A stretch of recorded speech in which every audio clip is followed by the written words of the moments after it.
The morning shift began like any other on Galactic Council Station Omega-7. Ambassador Lisa Carter walked down the long white corridor toward the main council chamber, her heels clicking against the metal floor. She carried a small briefcase, filled with trade agreements and scientific reports. To anyone watching, she looked like what she was supposed to be, a peaceful human diplomat doing peaceful human work. The station orbited a small moon in neutral space, far from any homeworlds. It was built to be safe, a place where different species could meet and talk without fear. The walls were made of special metal that could stop most weapons. The air was mixed to let all species breathe easily. Everything was designed to make everyone feel calm and safe. Lisa nodded to the Altarian guards at the entrance. They were tall, blue-skinned beings who moved like dancers. The Altarians ran most of the station's security. They were known across the galaxy for being noble and fair. Their leader, Commander Veltar, gave Lisa a small bow as she passed.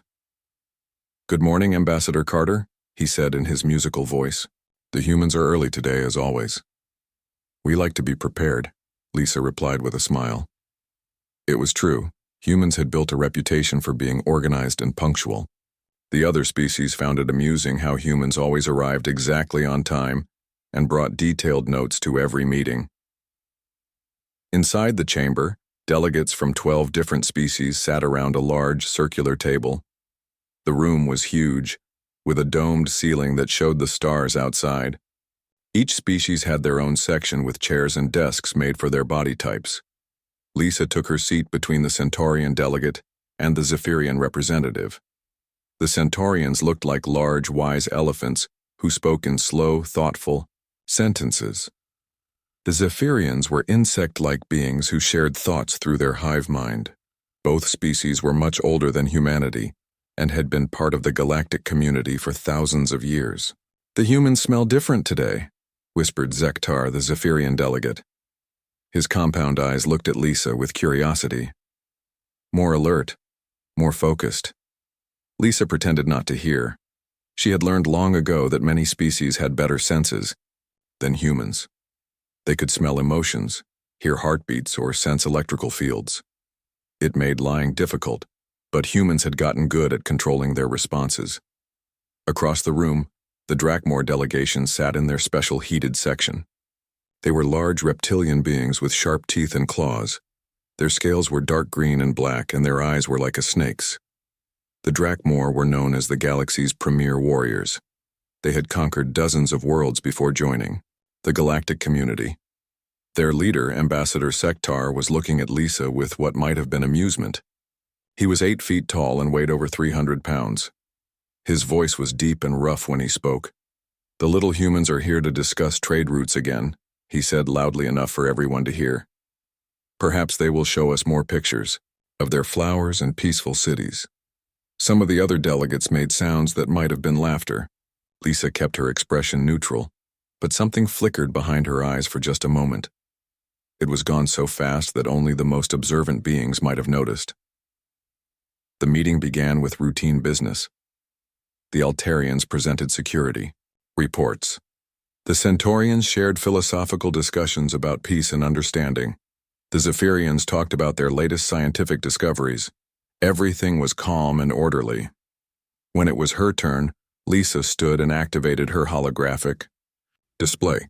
Images of Earth appeared in the air above the table. Green forests, blue oceans, and clean cities full of humans going about their daily lives. "Humanity continues to expand our exploration efforts," she said in a clear, steady voice. "We have established new research stations in the Kepler system and begun cultural exchange programs with 3 new species. Our goal remains the same: to learn, to grow, and to contribute to galactic peace."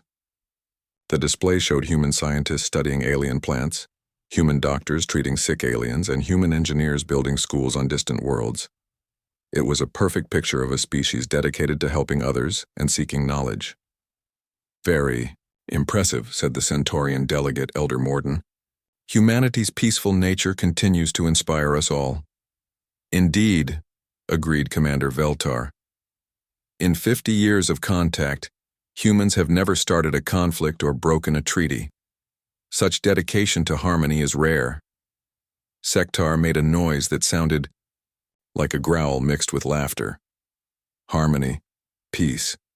The humans talk much about these things. But what happens when talking stops working? Lisa turned to look at him directly. We believe that talking always works, Ambassador Sektar.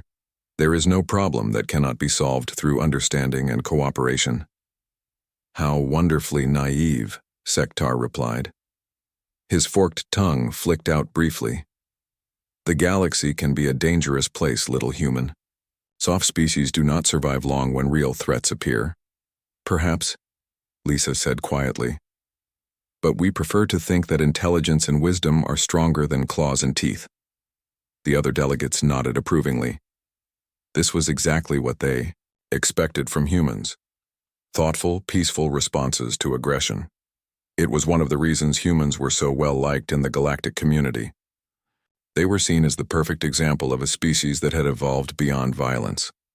As the meeting continued, no one noticed the small things that might have told a different story. They didn't see how Lisa's eyes tracked every exit and entrance. They didn't notice how she positioned herself so she could see every delegate at once. They missed the way her hands stayed relaxed but ready, or how she breathed in a pattern that kept her alert and focused. High above the station, the human escort vessel New Horizon drifted in its assigned orbit. It looked like a typical exploration ship. Smooth lines, sensor arrays, and what appeared to be only basic defensive systems. Captain Jake Morrison sat in his command chair, watching the stars and monitoring routine communications. All quiet out here, reported his tactical officer, Amy Brooks. She was a young woman with short brown hair and quick eyes. The usual merchant traffic and a few patrol ships, nothing unusual. Good, Morrison replied. Keep scanning. The ambassador wants to finish the treaty negotiations today. In the engineering section, Pete Collins worked on what looked like routine maintenance. He was a big man with strong hands and a gentle manner. Other species found him friendly and helpful, always willing to explain human technology or share stories about Earth. None of them realized that Pete had just finished upgrading the ship's power systems. The modifications were hidden deep inside the machinery, impossible to detect without taking everything apart. If anyone had asked, he would have said he was just making things more efficient. The truth was more complicated. Pete had been making these kinds of modifications for years, following designs that came from somewhere deep in his memory. He didn't question why he felt compelled to make the ship stronger and faster. It just seemed like the right thing to do. Back in the council chamber, the meeting was ending. The delegates were saying their goodbyes and making plans for the next session. Lisa gathered her papers and closed her briefcase. She had successfully negotiated 3 new trade agreements and arranged for a cultural exchange program. As she walked toward the exit, Sektar approached her. His insect-like face was difficult to read, but his voice carried a note of concern. Ambassador Carter, he said quietly, the hive has been sensing strange vibrations in the quantum foam lately. Something is moving in the spaces between stars, something large. Lisa stopped walking. What kind of something? We are not certain, but it feels hungry, and it is coming this way. For just a moment, Lisa's diplomatic mask slipped. Her eyes became cold and calculating, like a hunter hearing about dangerous prey. Then the expression was gone, replaced by polite concern. Thank you for the warning, she said. We will monitor our long-range sensors and report anything unusual. As she left the chamber, none of the other delegates noticed the subtle change in her posture. She walked a little differently now, more balanced, more ready. It was as if some sleeping part of her had stirred to life. On the New Horizon, Captain Morrison received a coded message from the ambassador. It was hidden inside a routine diplomatic report, but he understood its meaning immediately. Something was coming, something that might require more than words to stop. He looked around his bridge at his crew. They were good people, loyal, and skilled. They had signed up to explore the galaxy and help humanity make friends with alien species. They believed in the mission of peace and cooperation. Morrison wondered what they would think if they knew the truth about what they really were. what humanity really was, underneath all the careful words and gentle smiles. Outside the station, the stars continued to shine peacefully, but in the darkness between them, something was moving, something that would soon force the galaxy to see humans as they truly were, not the peaceful explorers they pretended to be, but something far more dangerous. The masquerade was about to end. 3 days later, the long-range sensors on Station Omega-7 detected something that made everyone stop what they were doing. A massive fleet was approaching from the edge of the galaxy, moving faster than anything should be able to move. The ships were huge, dark, and shaped like hungry mouths full of teeth. Commander Veltar called an emergency meeting in the main chamber. All the delegates rushed in, many still wearing their sleep clothes or work uniforms. The holographic display in the center of the room showed the incoming fleet, dozens of ships, each one larger than the biggest vessel in the Galactic Cooperative's navy. They are not responding to any communication attempts, Veltar reported. His usually calm voice carried a note of worry. We have tried every known language and communication protocol. They simply keep coming. Lisa Carter sat in her chair looking at the display with intense focus. Her diplomatic smile was gone, replaced by something harder and more calculating. She studied the enemy ships like she was solving a puzzle, noting their formation, their speed, and their weapons. What do we know about them? Asked Elder Mordan, the Centaurian delegate. His trunk waved nervously as he spoke. Very little, Veltar admitted. 3 outer rim systems have gone completely silent in the past month.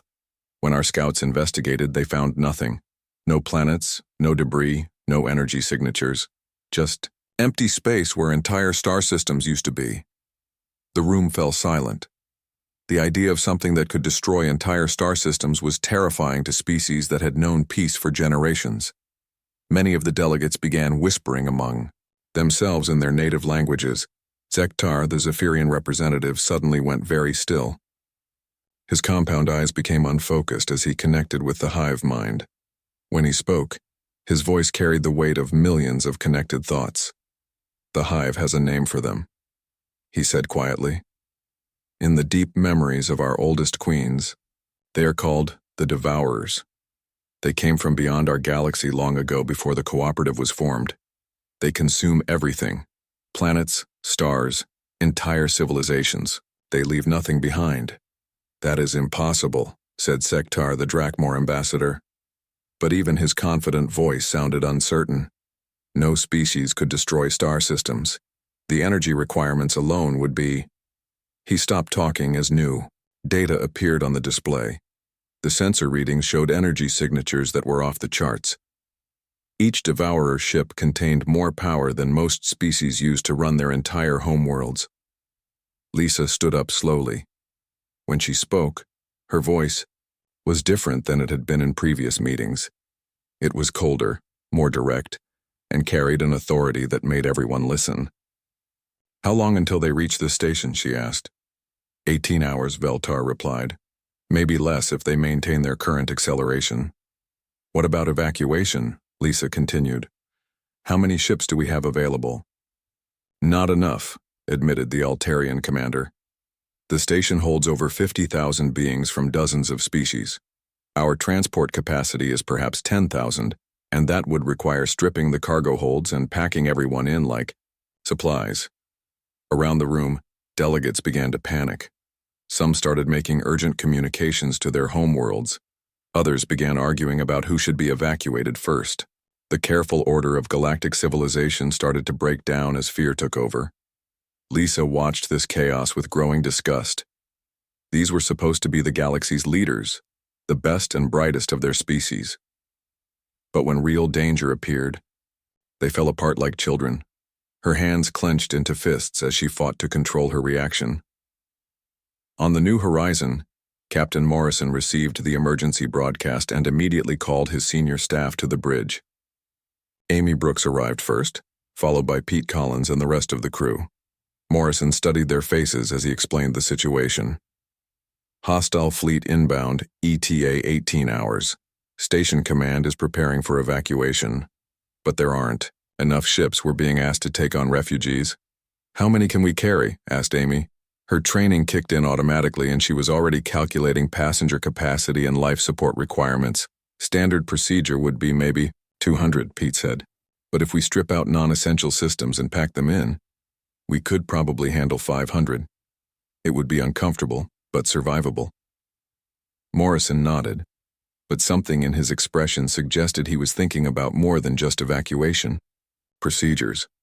Amy, I want you to run a full diagnostic on all our weapons systems. Pete, check the engines and power systems. Make sure everything is running at peak efficiency. Sir, Amy said carefully, our weapons are strictly defensive. Station protocols require... I know what the protocols require, Morrison interrupted. His voice carried a tone that his crew had never heard before. Hard, cold, and completely confident. Just do it. As his crew scattered to follow orders, Morrison stared out at the approaching enemy fleet on his display. Something was stirring in the back of his mind, patterns and instincts that he had kept buried for years. He had been a soldier once before. He became an explorer. Now, looking at those predatory ships, the soldier was waking up. Back on the station, the evacuation had begun. Families with children were given priority, followed by essential personnel and government officials. But the process was slow and chaotic. Different species had different needs. Some required special atmosphere, others needed specific gravity or temperature. The loading docks became a maze of confusion and panic. Lisa moved through this chaos like she belonged there. She helped organize the crowds, settled disputes between panicked aliens, and somehow made the evacuation run more smoothly, just by being present. But those who watched her closely noticed that she never seemed panicked or afraid. Instead, she moved with purpose, like someone who had planned for this kind of emergency. Dr. Kelly Adams, the station's human xenobiologist, was supposed to be helping with medical checks for the evacuees. Instead, she was quietly mapping the station's internal systems and identifying strategic choke points. She told herself she was just being thorough, but the truth was that her mind was automatically thinking about defense and tactics. Meanwhile, the other human crew members scattered throughout the station were all doing similar things. They helped with evacuation efforts, but they also cataloged weapons, counted security personnel, and identified potential defensive positions. None of them talked about what they were doing. It just felt natural. As the hours passed, more details about the Devourers became available. Scout ships that had managed to escape the destroyed systems sent desperate messages before being hunted down. The reports painted a picture of beings that were pure predators. They attacked without warning, showed no mercy, and left nothing alive behind them. They do not negotiate, reported one dying scout. They do not communicate. They simply consume everything. Everyone, run as far as you can. The message ended in static and screams. In the council chamber, the remaining delegates tried to maintain some semblance of order. Plans were made for a fighting retreat, for calling in the Galactic Defense Fleet for diplomatic contact attempts. But everyone could see the fear in each other's eyes. Everyone except the humans. Lisa sat quietly in her chair, but her eyes were constantly moving, tracking every person in the room. She noticed which delegates were planning to abandon their duties, which ones were hoarding resources, and which ones might actually be useful in a crisis. Her mind was filing away information automatically, like a predator studying a herd to identify the weak and the strong. When Sektar suggested that humans should be given lower evacuation priority because they were less valuable to galactic defense, Lisa's response surprised everyone. That would be a mistake, she said quietly. Her voice was calm, but there was something underneath it that made even the large Drakmor warrior hesitate. And why is that, little human? Sektar asked, but he sounded less confident than usual. Lisa looked directly at him with eyes that had gone completely cold. Because you're going to need us. The way she said it made the room go quiet. There was something in her tone that suggested she knew things the others didn't. Something that hinted at capabilities that had been carefully hidden. As the evacuation continued, more humans began arriving from other parts of the station. Scientists, engineers, medical personnel, and cultural attachés. But as they gathered together, the other species began to notice something strange. The humans weren't panicking like everyone else. They moved with coordination and purpose like they had trained for this exact situation. And perhaps strangest of all, they kept glancing at each other with looks of recognition, as if they were finally remembering something they had forgotten long ago.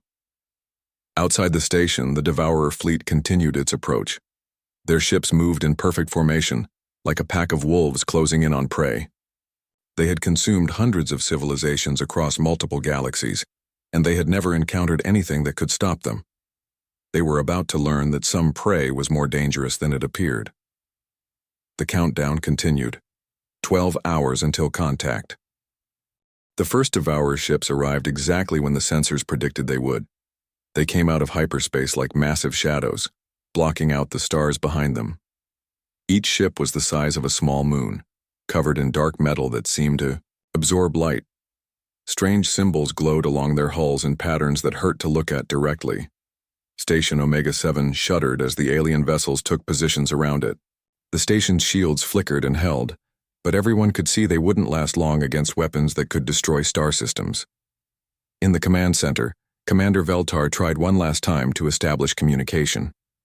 His voice echoed through space on all frequencies, offering peaceful contact in dozens of languages. The response came back in the form of energy beams that tested the station's defenses. The message was clear: surrender or die. The evacuation. Ships launched in panic, carrying as many refugees as possible. But there weren't enough vessels, and the Devourers began picking them off one by one. Their weapons were precise and deadly, turning escape pods into clouds of debris in seconds.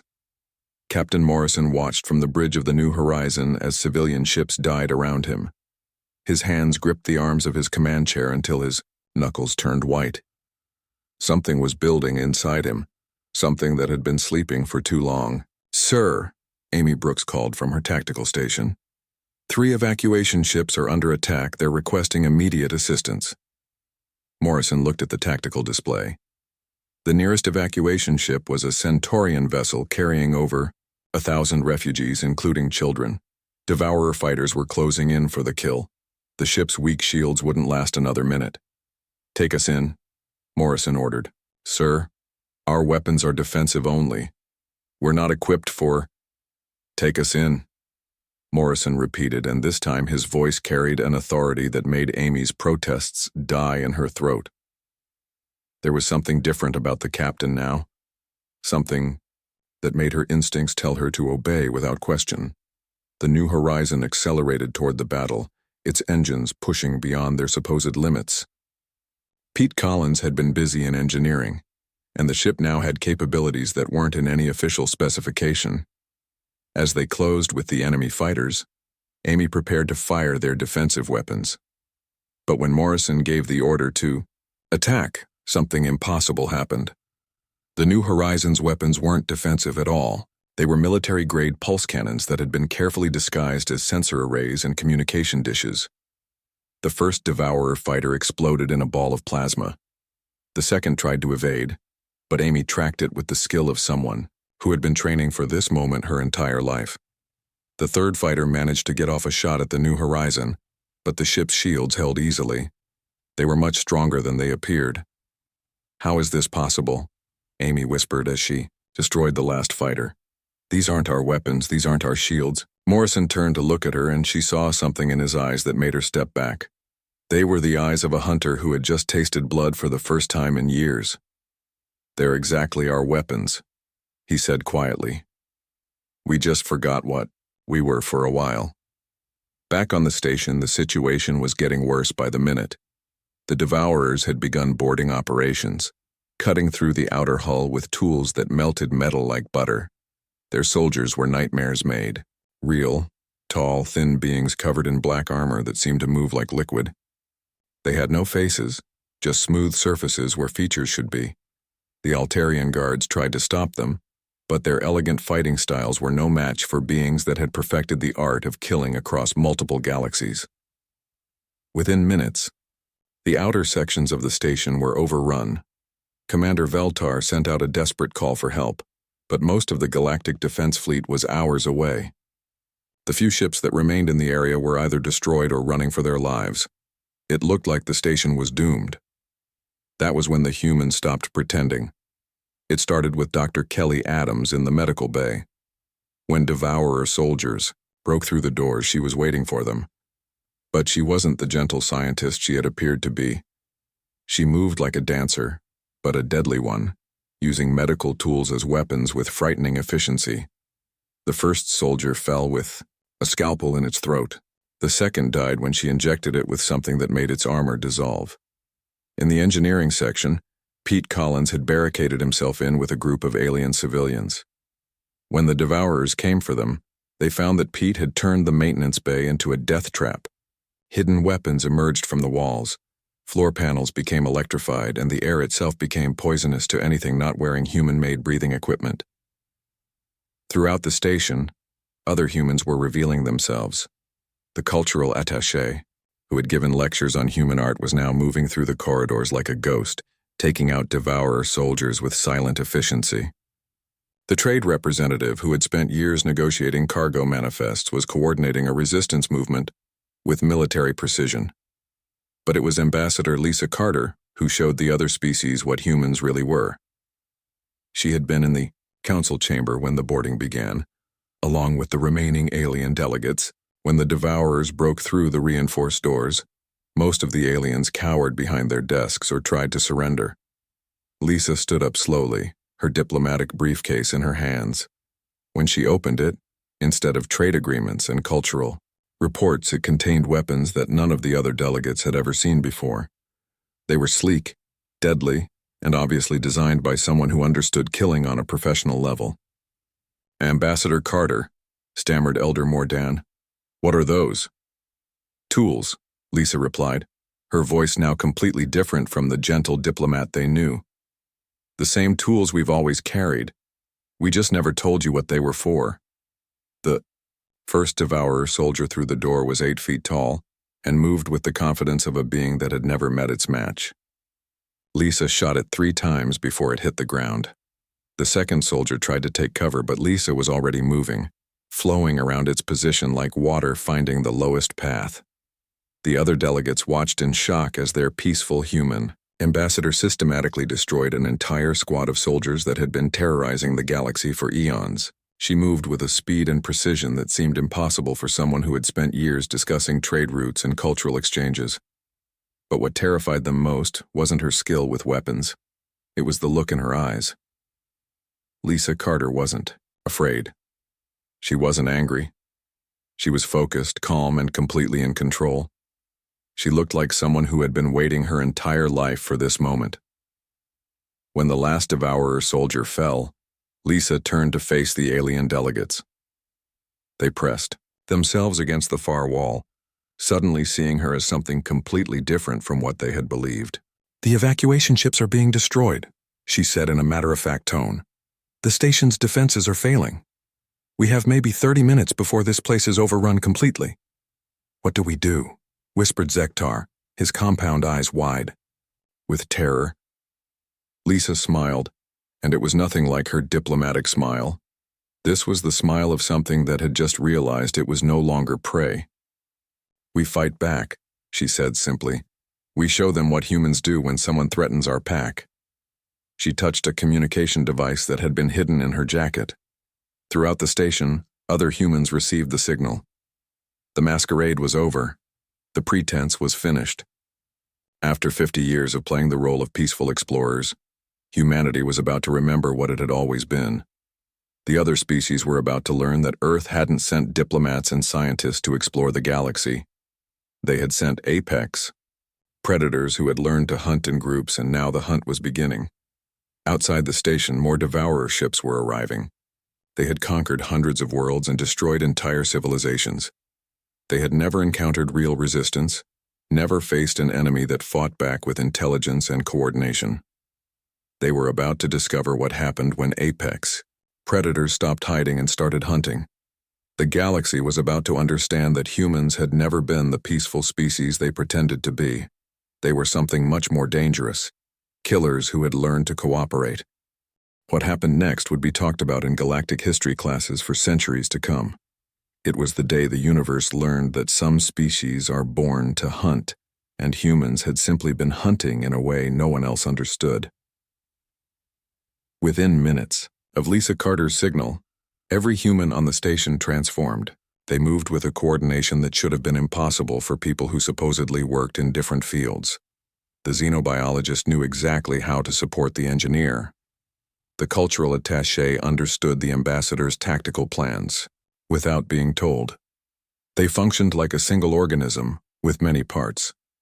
In the station's central computer core, a human technician named Matt Wilson sat surrounded by alien technology.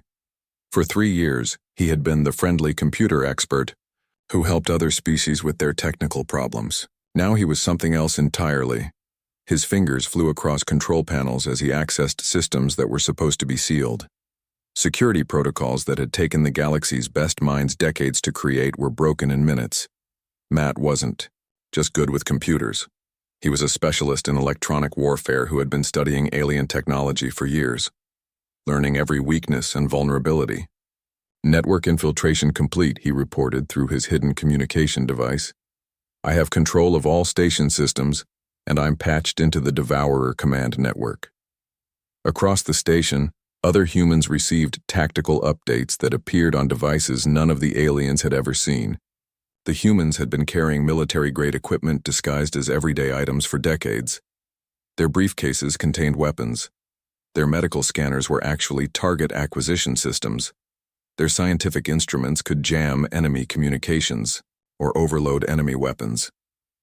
In the lower levels, Pete Collins was no longer just an engineer. He moved through the maintenance tunnels with a team of human technicians who had weapons and explosives hidden throughout the station. They had been preparing for this day without even knowing it, following instincts that told them to always have a backup plan.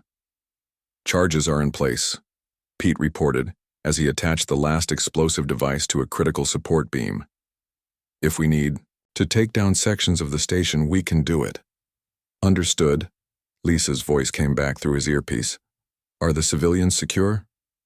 "All non-human personnel have been moved to the protected areas. We control the life support and artificial gravity in those sections. They'll be safe no matter what happens to the rest of the station." Captain Morrison and the New Horizon had joined with 2 other human vessels that had happened to be in the area. Like Morrison's ship, they were supposedly exploration vessels with defensive weapons. The truth was very different.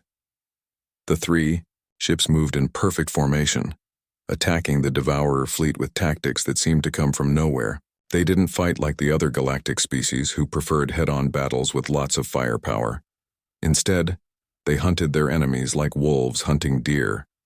One ship would attack from the front, drawing the enemy's attention and fire. While the Devourer ship focused on that threat, the other 2 humans' vessels would attack from the sides or behind, hitting weak points that shouldn't have been known to anyone outside the Devourer military. Amy Brooks coordinated the attack from her tactical station, and the other species monitoring the battle couldn't understand how she was doing it. She seemed to know exactly where each enemy ship would move before it moved. She predicted their tactics and countered them with frightening accuracy. The truth was that Amy wasn't just guessing. She was thinking like a predator, reading the behavior patterns of her prey. Every species had instincts and habits, and humans had been studying alien psychology for 50 years. They knew how other species thought, how they reacted under pressure, and how to exploit their weaknesses.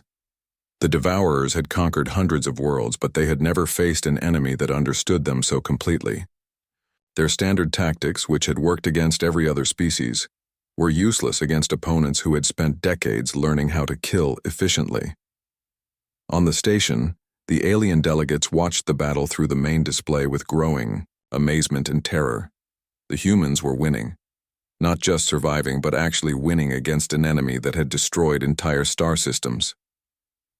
"How is this possible?" Elder Mordan asked, his trunk waving in distress. "The Devourers are the most dangerous species in known space. They have technology we cannot comprehend." "Technology means nothing," Lisa replied, not taking her eyes off the tactical display.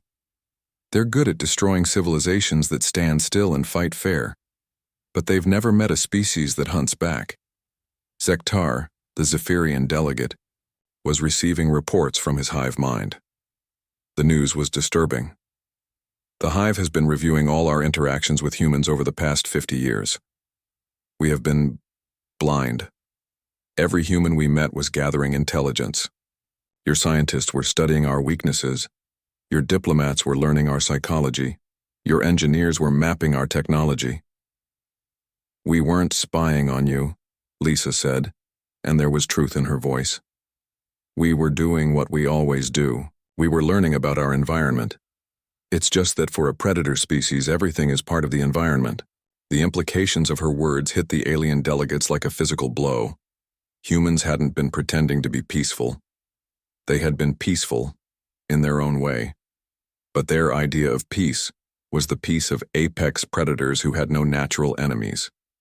They had been calm and friendly because nothing in the galaxy had posed a real threat to them. Until now. Commander Veltar, who had been silent since the battle began, finally spoke. Your people have been preparing for war while negotiating for peace. How long have you been planning this? We haven't been planning anything, Lisa replied. This is just what we are. Humans don't prepare for war. We are war. We just learned to be civilized about it. On the New Horizon, Morrison received a priority message from the station.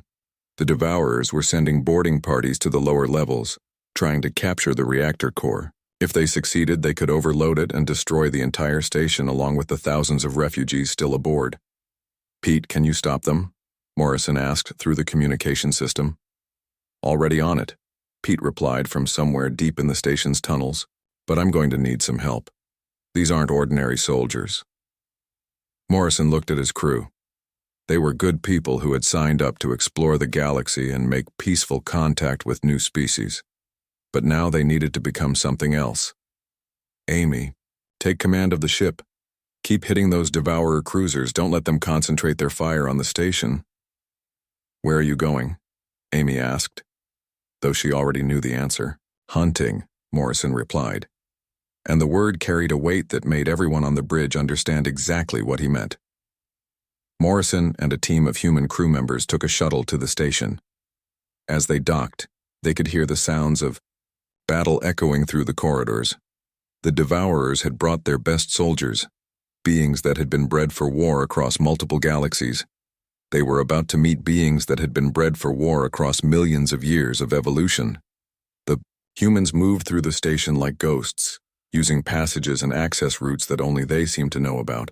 They had been studying the station's layout for years, not because they were planning anything, but because predators always know their territory. When they found the Devourer soldiers, the battle was brief and decisive. The aliens had superior technology and better armor, but the humans had something else. They understood violence on a level that went beyond weapons and tactics. They fought like they had been born for it, because they had been. Every human carried the genes of ancestors who had survived by being better killers than everything else on their world. Those instincts had been sleeping under layers of civilization, but they were still there, waiting. As the last Devourer soldier fell, Morrison looked around at his crew. They were covered in alien blood and breathing hard, but their eyes were bright with something that had been missing for too long. They looked alive in a way they never had while exploring peaceful worlds and cataloging harmless plants. Sir, one of them said quietly, we're not explorers, are we? Morrison smiled, and it was the smile of someone who had finally stopped lying to himself. No, he said. We never were. We're apex predators who learned to build starships. And it's time the galaxy understood what that means. Above them, the battle continued. But now the Devourers were the ones running, fleeing from an enemy they couldn't understand or defeat. For the first time in their long history of conquest, they had met something more dangerous than themselves. The galaxy was about to learn a new lesson about the species they had welcomed as peaceful neighbors. Humans weren't just smart or friendly, or curious. They were the most successful predators in the known universe, and they had been holding back for 50 years. The masquerade was over. The hunt had begun. The Devourer fleet began to retreat for the first time in their long history of conquest. Their massive ships, which had destroyed hundreds of civilizations, were being torn apart by 3 human vessels that were supposed to be peaceful exploration craft. The predators had become the prey, and they didn't know how to handle it. Captain Morrison watched from the New Horizons bridge as the enemy ships tried to escape. His tactical display showed devourer vessels scattering in all directions, their formations broken and their command structure in chaos. It was exactly what he expected from a species that had never learned to fight real hunters. "Should we pursue them?" Amy Brooks asked from her station. Her voice was different now, harder and more confident. The young woman who had been nervous about firing defensive weapons was gone, replaced by someone who understood her true purpose. "No," Morrison replied. "Let them run. Let them spread the word to their entire species. Let them tell everyone what happens when you threaten human territory." The battle for Station Omega-7 was over, but the real war was just beginning. Not a war of conquest or destruction, but a war of understanding. The galaxy needed to learn what humans really were, and humans needed to stop lying to themselves about their nature. In the station's council chamber, the surviving alien delegates sat in stunned silence. The room was damaged from the fighting, with scorch marks on the walls and debris scattered across the floor. But the beings who had cowered in terror were now staring at Ambassador Lisa Carter with something between fear and respect. Lisa stood at the head of the table, no longer playing the role of peaceful diplomat. Her clothes were torn and stained with alien blood. Her hair was disheveled, and her hands still held weapons that none of the other species had known she possessed. But her eyes were calm and clear, like someone who had finally stopped pretending to be something she wasn't. "We need to talk," she said simply. "All of us. About what just happened, and about what comes next." Elder Morden, the Centaurian delegate, was the first to speak. His voice shook with emotion as he struggled to understand what he had witnessed. "You lied to us," he said. "For 50 years you told us you were peaceful. You signed treaties promising you would never use violence. You convinced us that humanity had evolved beyond warfare." "We never lied," Lisa replied, and her voice carried a sadness that surprised everyone. "We told you exactly what we believed about ourselves. We thought we had become something different, something better than our ancestors. We convinced ourselves that civilization had changed us." She gestured toward the damaged chamber where the evidence of human violence was still visible. "What you saw today wasn't us becoming monsters. It was us remembering what we've always been. Apex predators who learned to cooperate instead of competing with each other. We didn't evolve beyond violence. We evolved to use it more efficiently." "Commander." Feltar, the Altarian security chief, spoke next. His musical voice was filled with confusion and hurt. "But you helped us. You saved lives. You shared technology and knowledge. You built schools and hospitals. How can you be predators when you've done so much good?" Lisa smiled, and for the first time since the fighting began, it was her old diplomatic smile. But now the other delegates could see what had always been underneath it, the calm confidence of something that had no natural enemies. "That's what apex predators do when they're intelligent," she explained. "We protect our territory and everything in it. The galaxy became our territory the moment we joined the cooperative. Every species, every world, every civilization became part of our pack. When the devourers threatened you, they threatened us." Zektar's compound eyes reflected the light as he processed this information through his hive mind connection. When he spoke, his voice carried the weight of millions of connected thoughts. "The hive understands now," he said quietly. "Humans are pack hunters who expanded their pack to include the entire galaxy. You weren't protecting us from kindness. You were protecting us because we belong to you." "Not to us," Lisa corrected. "With us. There's a difference. A predator that owns its prey eventually destroys it. A predator that protects its pack makes it stronger." The implications of her words slowly sank in around the room. Humanity hadn't been playing the role of peaceful species while secretly planning for war. They had genuinely believed they were peaceful, right up until someone threatened their extended pack. Then instincts that had been sleeping for generations had awakened with terrifying efficiency. Ambassador Sektar, the Drakmor warrior, had remained silent throughout the conversation. His species had built their entire identity around being the galaxy's premier fighters. But he had watched human tactical coordination during the battle, and he understood what it meant. "We are not the apex predators of this galaxy," he said, finally, his deep voice carrying a note of resignation. "We never were. We are simply the loudest." Lisa looked at him with something that might have been sympathy. "Your people are excellent warriors," she said. "Brave, strong, and honorable in battle. But you fight for glory and dominance. Humans fight for survival and protection. There's a difference in motivation that makes all the difference in outcome."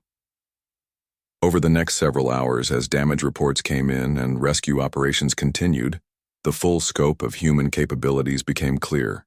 Every human facility in the galaxy had been connected through hidden communication networks. Every human ship had been equipped with military-grade systems disguised as civilian technology. Every human citizen had received training that they thought was for emergency preparedness but was actually combat conditioning. It wasn't a conspiracy, it was instinct. Humanity had unconsciously prepared for the day when their pack would be threatened, and when that day came, they had responded with the coordinated efficiency of apex predators who had learned to think beyond themselves. Dr. Kelly Adams arrived in the council chamber as the discussions continued.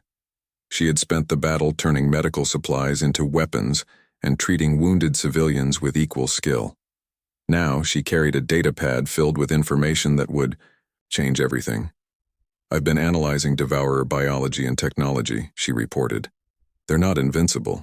They're just used to fighting prey species that react with panic instead of strategy. Their entire military doctrine is based on intimidation and overwhelming force." She activated her data pad, showing detailed analysis of enemy weaknesses and capabilities. "But here's the interesting part. They're not evil. They're just hungry. Their home galaxy is dying, and they need resources to survive. They attack other civilizations because they don't know any other way to get what they need." Lisa studied the information with the same focused intensity she had shown during the battle. "Then we teach them," she said finally. "We show them that there's a difference between hunting for survival and hunting for sport. We offer them what they need, but on our terms." The alien delegates stared at her in amazement. Even after everything that had happened, even after revealing their true nature as apex predators, the humans were still thinking about cooperation and mutual benefit. "You would help them?" asked Elder Mordan. "After they tried to destroy us?" "They're predators trying to feed their pack," Lisa replied. "We understand that. We respect that. But they need to understand that this galaxy already has apex predators, and we don't share territory with species that hunt our pack members." In the days that followed, word of the battle spread throughout the galaxy. The story was told and retold, each version adding new details about human capabilities that had been hidden for decades. Trade routes were reevaluated. Defense treaties were rewritten. Diplomatic protocols were updated to reflect the new reality. Humanity took its place not as the peaceful newcomers they had pretended to be, but as the guardians they had always been. They were still scientists, still explorers, still diplomats. But now everyone understood that they were all of these things, the way a wolf was social, the way a shark was curious, the way an eagle was graceful. The galaxy had learned that humans weren't faking being something else. They had been faking being something less than what they truly were. And now that the pretense was over, the universe was a safer place for everyone who belonged to the human pack, which, as it turned out, was everyone who didn't try to hunt them first. The devourers would return eventually, but when they did, they would find a galaxy that was no longer defenseless. They would find apex predators who had learned that the most successful hunt was one where the prey never realized it was being protected rather than stalked. The day the galaxy understood that humans were just apex predators, faking had passed. Tomorrow would be the first day of a new kind of peace, one maintained not by the absence of predators, but by the presence of the right ones.